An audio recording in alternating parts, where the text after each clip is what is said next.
their contributions make up about 2% of the total contributions that I've gotten. They represent one client from our district in Kent that is a phenomenal company, Alpha Micron, that's doing a tremendous amount of research and development in liquid crystals. And as many people who read your magazine know, we're trying to develop the newest and latest technologies here. And I think it's also important to recognize that probably 95 to 98 of the percent of the people or organizations that we get money from don't make any contributions at all. Mm-hmm. So, you know, we advocate for good projects, and I will never step back from $1 that I get for our community in any way to somehow say it's not a viable project. These are good projects. And, you know, I can't help what some lobby firm does or doesn't do. I'm here, and if they represent a company out of Kent, I'm going to help them. If a company from Kent comes and has no representation, I help them. And we're YSU here today. We've gotten $10 million for Youngstown State. We get money for cities. We get money for the Beatitude House. You know, we try to get money for our district for viable projects, and that's something that you know, no matter what happens, I'm never going to run from that being a major component of my job.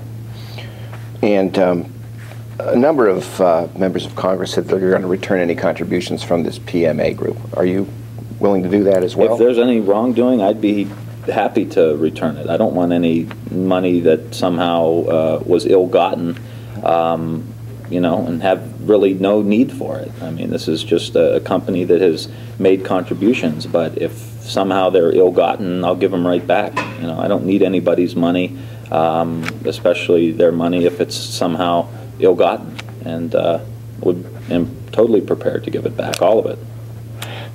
Have you ever met the president of the group, PMA group? Yeah. How long have you known him? Or a few years. Yeah. Yeah. Have you spoken to John Murtha about what's going on here yet? Yeah. And has John Murtha actually asked you in some cases to, you know, appropriate X amount of dollars for? Never. Never? Never. Okay. Not one time. I mean, you look at these. You look at the two companies that PMA represents. Right. Lockheed Martin, right in Akron, which is huge. Which a high-altitude airship, which will create 500 United Auto Worker jobs that are high-paying in Akron, and completely revitalize blimp manufacturing in the United States.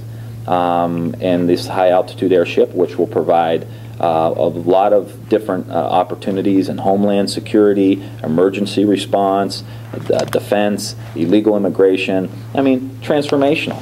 Right. So if Lockheed Martin comes to me and they're in Akron and they have a proposal that's going to create 500 jobs, what am I supposed to do? Not help them? You know, and I don't, you know, I don't necessarily know who their lobbyists are, but if someone's in there, we're going to help. And it doesn't matter if they give us money or not. And like I said, 95, probably to 98% of the earmarks that we get have absolutely no, they make no contributions at all to our campaign. A Beatitude House, Youngstown State University, I mean, Akron, Kent. I mean, these aren't people who give money to our campaign. These are just people that we help. And then Alpha Micron, cutting edge technology coming out of liquid crystal at Kent State University. Right. Why wouldn't I help them? Yeah. And so, you know, we do everything we can to help them, and I would suggest tens, if not hundreds, of other organizations around. What's the status of those projects right now?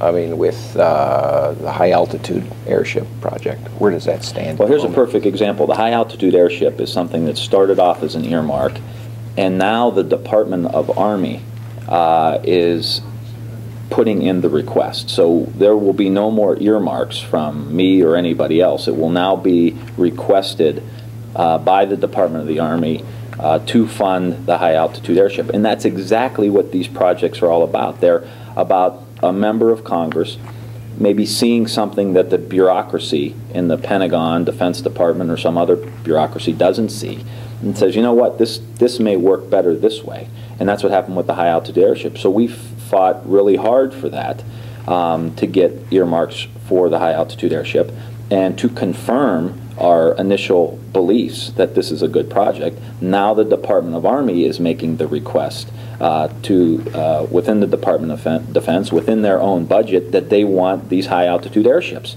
So this is a success story. This is something that needs to be celebrated. And the opportunity of I think they've already hired 150 people out there to help with that.